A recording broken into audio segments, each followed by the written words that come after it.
Boom. NFL week number 6 football betting contest countdown. Coverage.com. I'm here as always with LVC, Las Vegas Cris, and behind the scenes, producer Brady out on the IR with a concussion. We're not talking about NFL injury concussions. So if you are tuning in early, let's be sure to pepper the comments so we can put producer Mick on the spot today and see how well he can handle the controls. But LVC, it's another ugly week for us trying to project these consensus numbers. What did you make of week 5? It's just disappointing. I'm not doing that well in the contests, and I had 4 coin flip games go against me, whereas last year I'd get at least 2 or 3, sometimes 4 of those. So that's just expected variance. Sometimes the balls go your way, and sometimes they don't. So looking forward to the rest of the year, lots of games left, but contests, I don't think I can recover from where I'm sitting. How are you sitting? I haven't heard an update on your situation in a while. In the actual contest picks, not the consensus picks, but I was top 100 before last week. I think I was top 80. So it was a really good 5 weeks. Last week it was 2 and 3, so it bumped me down, but I'm not sure how far it took me down. Probably several thousand spots at the way that these contests kind of stack up early in the season. But it's hard to judge because you don't really have a good sense of it until like late in the year, kind of mid-season, when you're like, okay, there's a chance. Or because everything now, unless you're hitting 90% to start the season, you're not really ranking at a number that's reasonably accurate. So picks have been very good. Consensus picks, not so much. Is this proving to be more difficult than you thought it would be to start the season? You know what? I think I was a little bit, I wouldn't say cocky is the word, but overconfident. Just a bit. That it would be easier. But, here's the problem.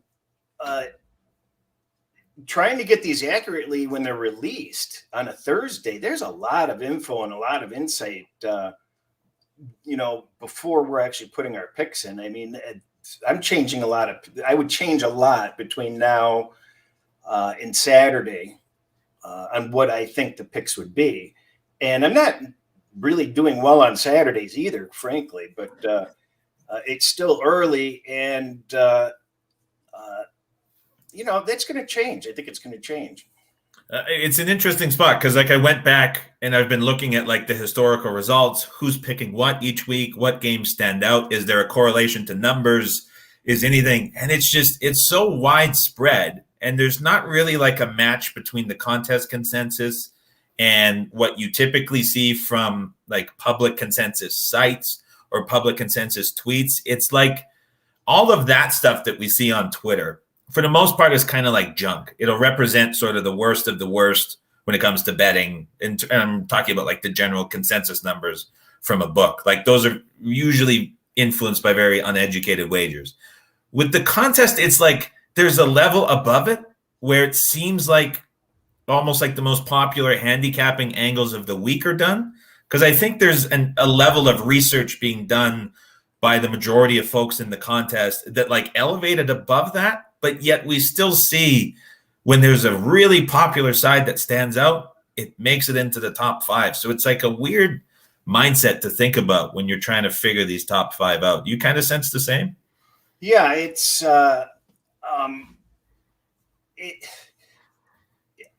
every single week has had at least one game that I think I would have bet significant money would not have made it in. So in the reversal, I wonder whether we should start picking the one team you think, 3 teams that we think we guarantee you will not be in that top 5. And I think we would have lost at least several times this year already. So the season 2 option for the show is doing the exact opposite, the Seinfeld method, and then getting it right on the other side. Exactly.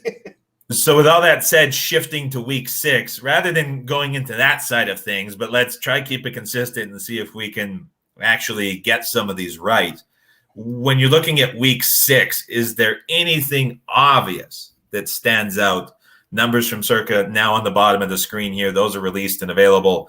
Anything standing out to you that's just the obvious must-have in the top 5 before we get into the debate and sort of whittle some of these down?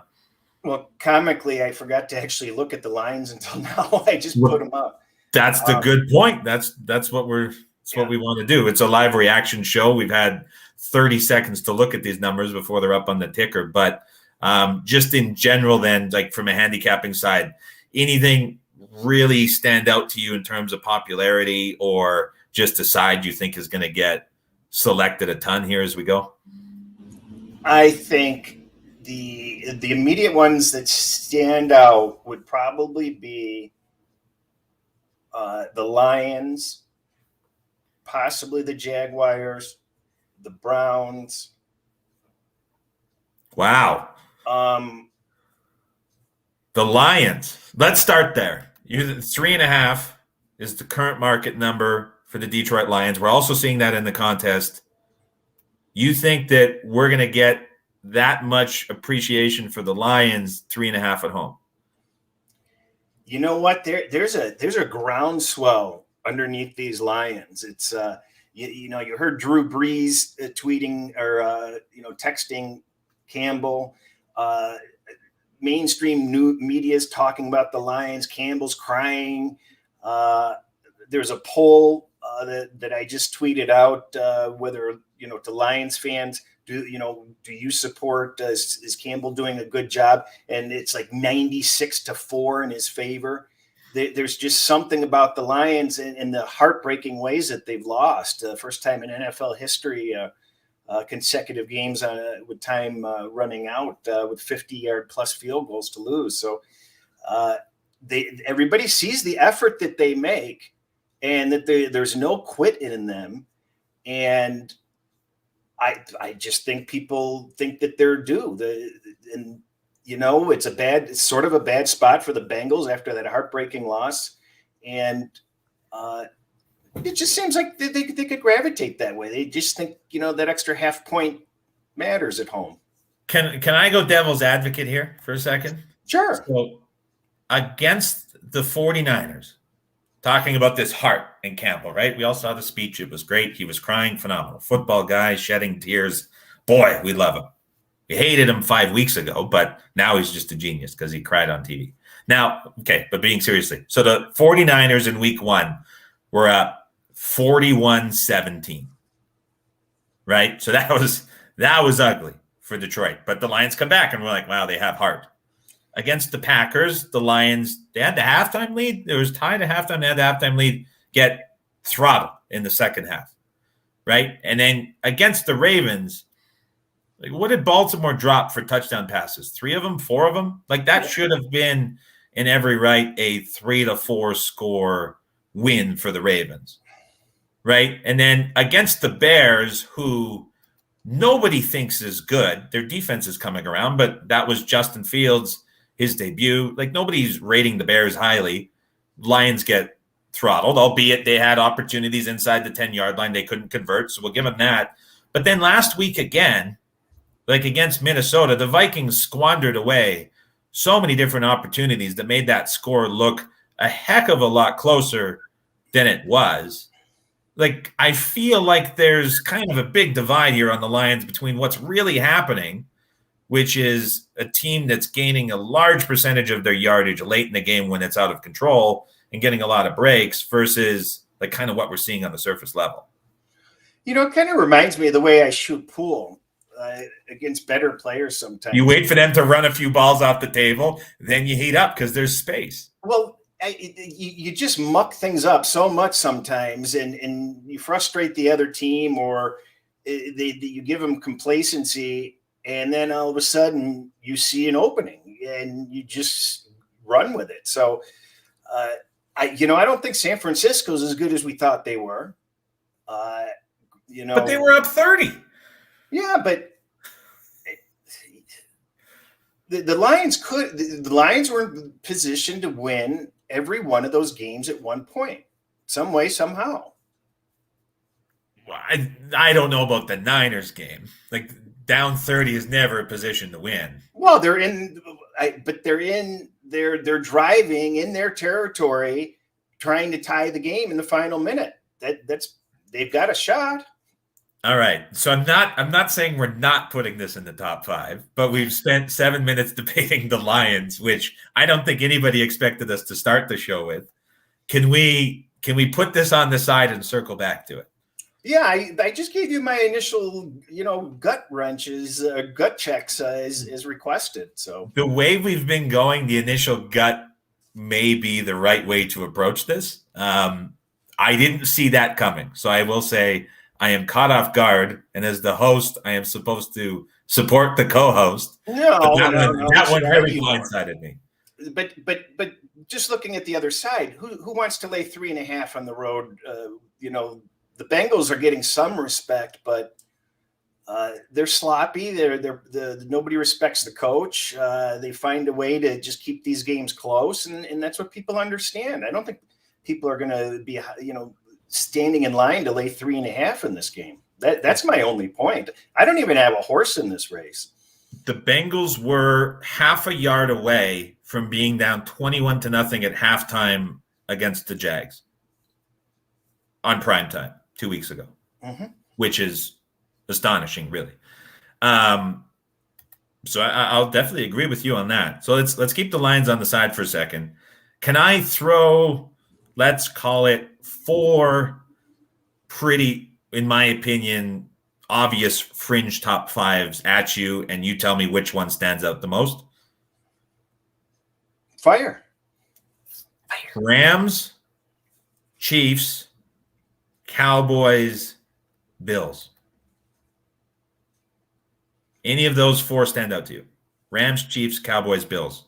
Well, working backward, I don't know why, but I just have a funny feeling that, at some point, flat spots and sandwich games and back on a road trip and look aheads and all these terms are making it into the average person's thought process. So I wonder if Tennessee could possibly become one of those public dog teams by the time Monday night comes around. That would be my only concern. I mean, laying 6 on the road Monday night after the big giant game they have, I would think that there's probably going to be pretty equal-sided action on that game. I think it's going to be a popular game for sure. Yeah, it's going to get picked a lot, but I don't see it being one-sided.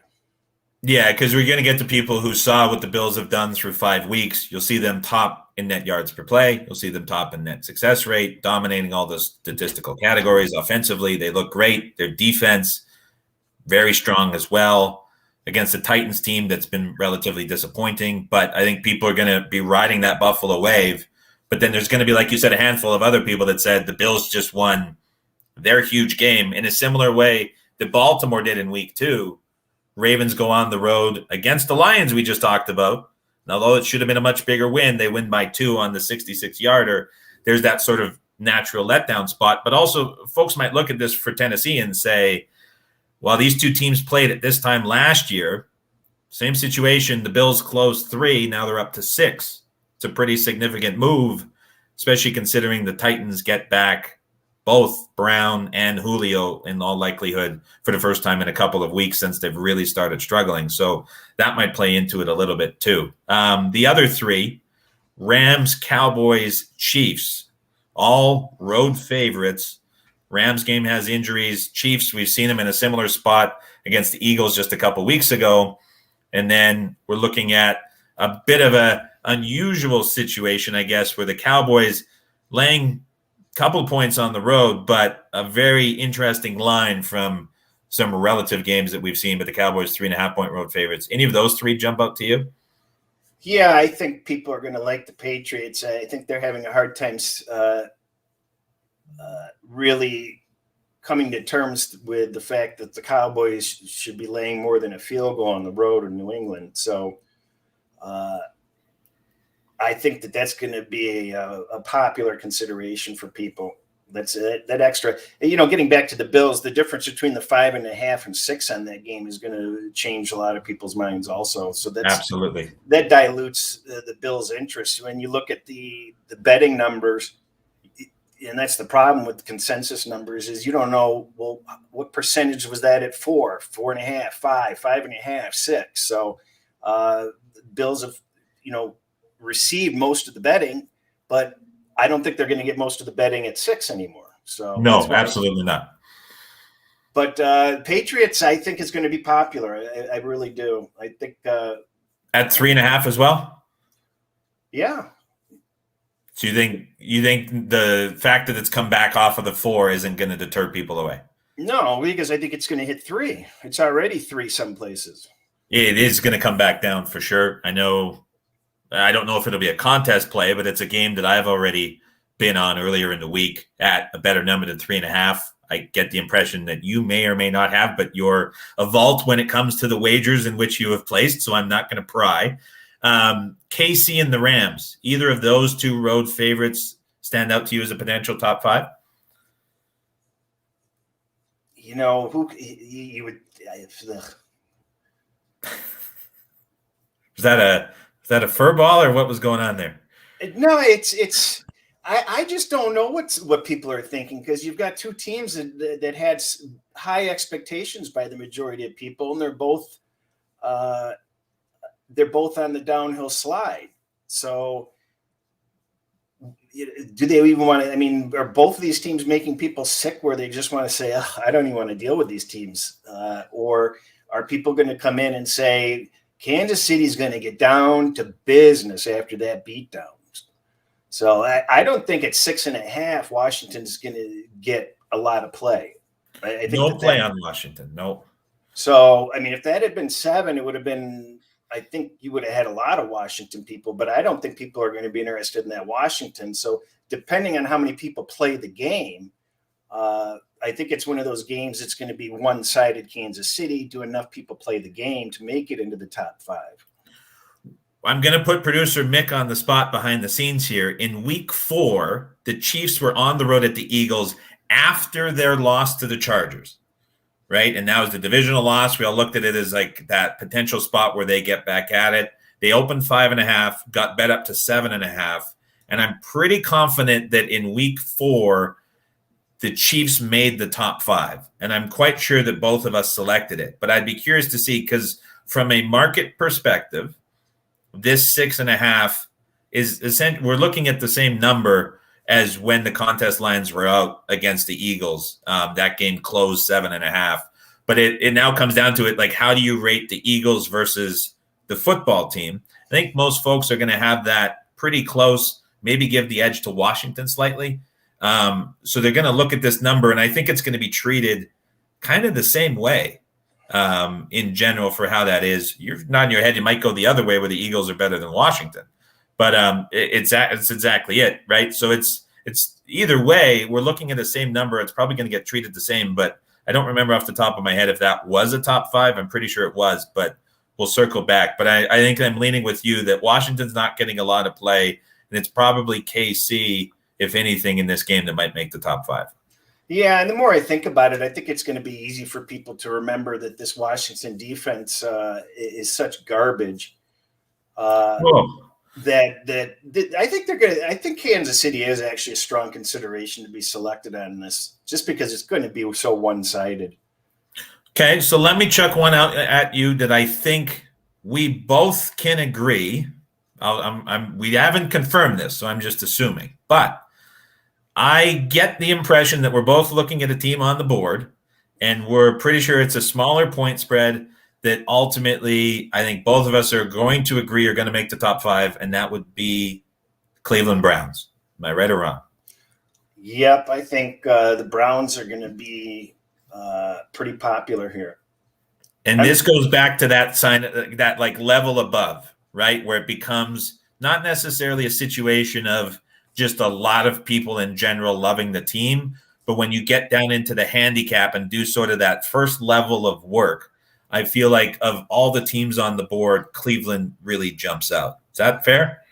Well, the game just screams, bet Cleveland. I mean, there's a toilet roll of reasons that people are, can justify betting Cleveland this weekend. So you've got all kinds of problems with the Cardinals. They haven't lost a game.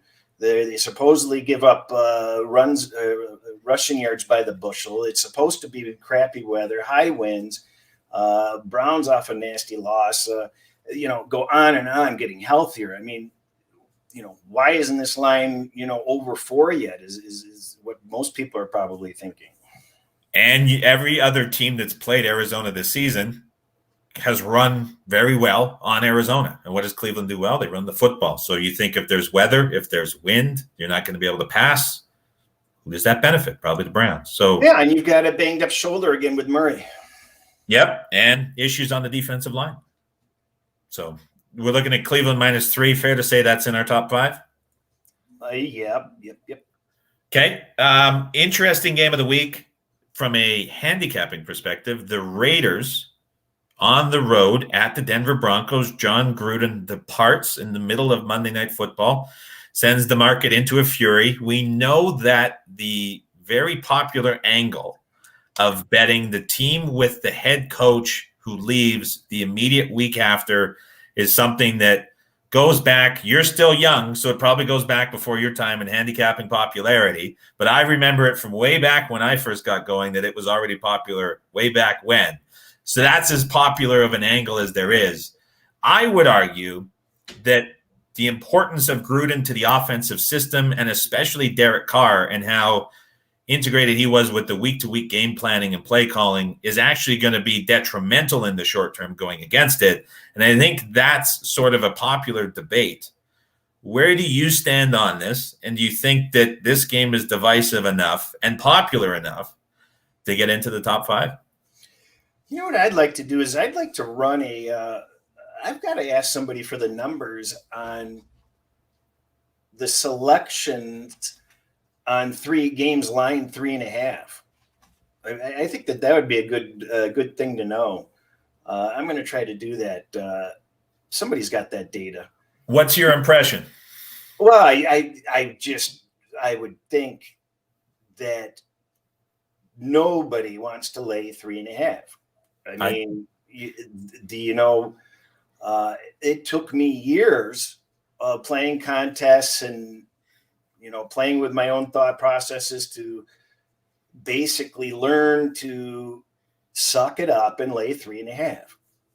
And that's even with models to support it and data and lots of success. And I still had a hard time laying 3.5. So I just feel like you always have to lean toward the underdog getting more in those situations, but I just don't know how extreme it is. The tough part about 3.5, right, is you kind of have to make the game 6 in the same way that if you're looking at taking a dog that's 5.5, you kind of have to make it 3.5 back the other way, because you get to that above 4 and you're kind of in a dead spot until you get to the 6. So I think that's where the trouble comes from. The Raiders, they were very popular and surprised both of us in week 1. Then they snuck up again here in the contest, making the top 5. I want to say it was week 4 as well. Kind of caught us both off guard. There was against the Dolphins where it was both sides. Any chance that popularity comes through then with what we've just said about the 3.5? This game is actually, looking at the market now, leaning towards the 3. If we get to Saturday and all of a sudden this game is back to a flat 3, you're seeing 3.5 and it's the Raiders. We're sort of looking ahead and anticipating it with the popularity of that head coaching angle. You think the Raiders are considerable for top 5? Yeah, I think it's worth considering it for sure. It's certainly, yeah, absolutely. All right, so we're kind of going around here. We have one pick in Cleveland. I have no idea where we're going for the other 4. We're looking at Seattle, Pittsburgh. No Russell Wilson, Steelers laying 5. What's your thought there? Captivating, emotional, decisive, everything all at once. Coming back on that reply. I just don't see how anybody. There's really no fundamentals to really support heavy interest in either side of that game. I don't think. There's such a variable with, the difference between Geno and Wilson that we don't know.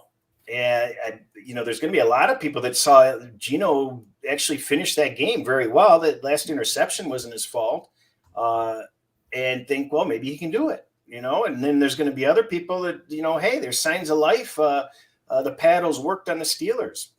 I just don't know. Remember way back when last season, when this Steelers team, I'm pretty sure the game was in Pittsburgh, but it was right at the end of that run, and the Jags started Jake Luton. It was his first start in the NFL, and it was this defense of the Steelers against him, and he was just hopeless. And the Steelers went up. I can't remember how big the spread ultimately got to, but it was just an incredibly one-sided game dominated by the Steelers defense. And I think there was another game as well last year where that defense just killed a young quarterback on the other side. Now, Geno's not young. He's got experience, but he hasn't played in ages. Is that kind of a consideration here when we're thinking about the Steelers? Because that defense still pretty decent. Well, he's one of the top. I mean, he's one of the top backups in the league, isn't he? For sure. I mean, Trubisky maybe, and I don't even know who else would be considered better. But so you've got a top tier backup coming in that hasn't been seen in a while. He may have picked up some different, aspects to his game that is going to, be different than what you're going to find on film. You had the rally behind the wounded player theory, first game out, referencing new coach. So I just see it as a both ways type of game. Yep, I'm with you there. It's tough. We're not really getting any closer to the top 5 here. We're left with essentially 3 games that we haven't touched on. The Chargers on the road at the Ravens. I think we can probably forego Houston Indy. Is that fair? You have anything burning in Houston Indy we can pass? We'll get back to the Chargers and the Ravens because that's going to be one we can talk about. Same thing with the Vikings Panthers. But are we Xing out Houston Indy with the Colts? Yeah. It would have been interesting to see if they put in. They putting a 10 there is encouraging Texans action, but the Texans really just don't show up. So, but a lot of people are going to think that the Colts season is done. I mean, but I just played Colts to win the division yesterday. That division's a disaster. Well, yeah, and here's a piece of advice. I'm trying to play the Colts. I'm trying to play the Colts to win the division yesterday, and I can only find plus 270, plus 290. And what I ended up doing was I found, will Tennessee make the playoffs? There's only going to be one playoff team out of that division. So I got that plus 425, huge difference. So I recommend people, if they're doing divisional futures and stuff like that, look to see if there's other props and other ways you can bet the exact same thing and get a much better price. Well said, for sure. There's always tends to be a correlating market that might have a better price on the future you want to make. Yeah, and that's true in all sports. You just keep on looking. Keep digging. So we're Xing out the 10-point home favorite. So we're left with Minnesota, Carolina, and I don't know what you make of that one, as well as the Ravens and the Chargers for games that we've yet to address. Yeah, I'm glad that they didn't put the 3 out there. I'm sure there would have been a lot of Charger support at the 3. So 2.5, does that negate it, or does that just cause a giant 2-way divide? Because I think that's going to be a popular game. I think it's going to be a very popular 2-way game. Is this a both situation? I don't think it's a both situation necessarily because it's a 2.5. I think it chases away a lot of Charger support. Because the reason I say both is Football Outsiders, the ESPN FPI, all the really popular power ratings and all the really popular statistical tables have the Ravens very high.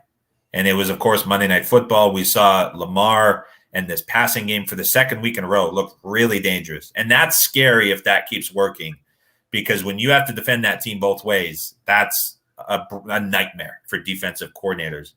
And they're ranked really high. So I think those numbers guys going to look at Baltimore and see 2.5 against a Chargers team that has had their entire success this season largely fueled by third and fourth down performance to a rate that we really haven't seen since the Ravens in 2019. It's incredible what they're doing on late downs. So I think that's going to kind of encourage or entice some Baltimore money. But then on the other side, we have Justin Herbert, he's playing better than any other QB in the league right now.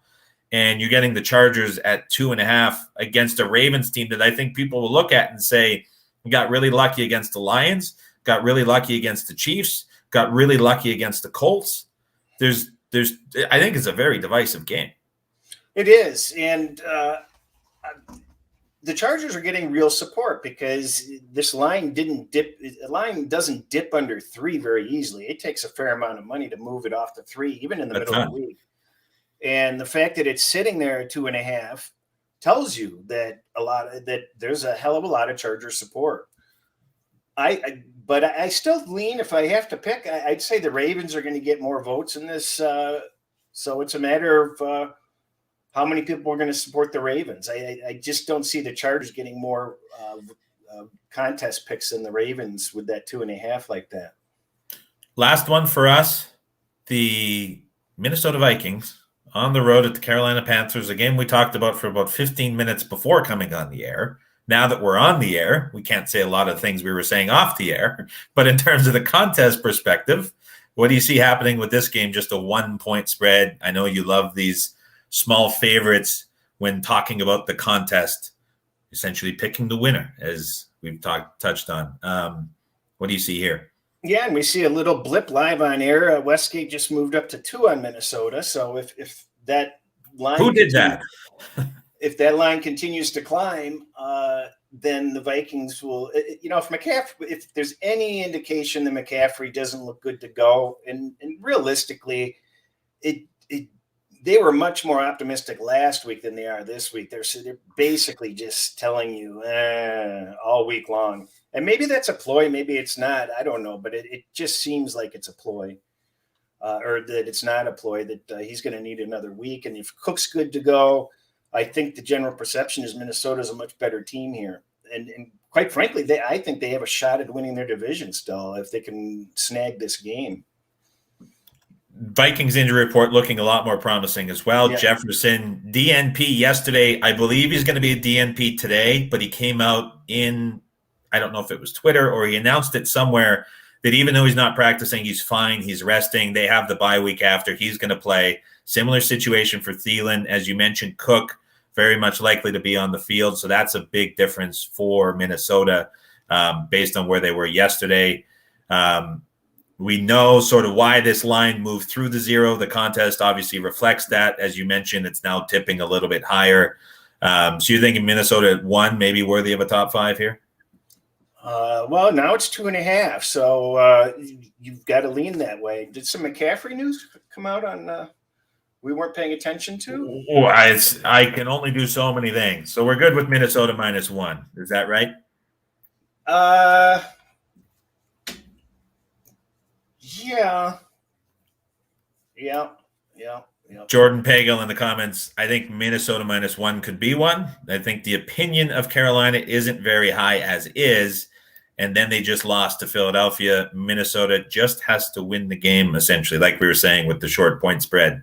Not a huge number there, obviously, that you have to cover. And if this is going higher in the market, that's going to encourage some of these numbers to go up as well. So you make the call here. Minnesota top 5 worthy? Yeah, McCaffrey's not at practice today, apparently. Yeah, and that's huge for how that team moves the football. Thursday, a big practice day, too, in terms of availability on the weekend, with it being the full game planning practice for both teams. Where are we going for the other 3? I have no idea. Well, it's not a bad thing for a host to say, but I don't know this week. Well, I don't understand why you're so resistant to the Patriots. There's a lot of people that love Dallas. And the reason I'm happy that I got the number I did with the Patriots when I was betting it was because so many people like Dallas to make the number where it is. Is that reverse in the contest? I just think people that are supporting Dallas are thanking their lucky stars and kind of see the writing on the wall for this to be supposedly a squeaker game for them. As you mentioned in your podcast this morning, they've been very fortunate with turnovers and at an extreme level. And I think everybody kind of is waiting for the balloon to pop with Dallas a little bit, the balloon to pop a little bit with Arizona. And that's why I kind of like Baltimore a little bit, because I think people think there's a Charger balloon that's going to pop a little bit too. Not that they're not a pretty darn good team, but you're not going to win every game. I'll go with you, Baltimore -2.5. I think that's a pick that I think it's going to. I think there's a chance it actually might be both. You're right that off the 3 it may not be, but I think that's going to be a very popular side in a game that's very divisive. And remember, it doesn't have to be a 1,000 to 200 scenario where it's most picked. We're just talking the most picked. And so just because of the popularity of the game, I'm with you, Baltimore -2.5.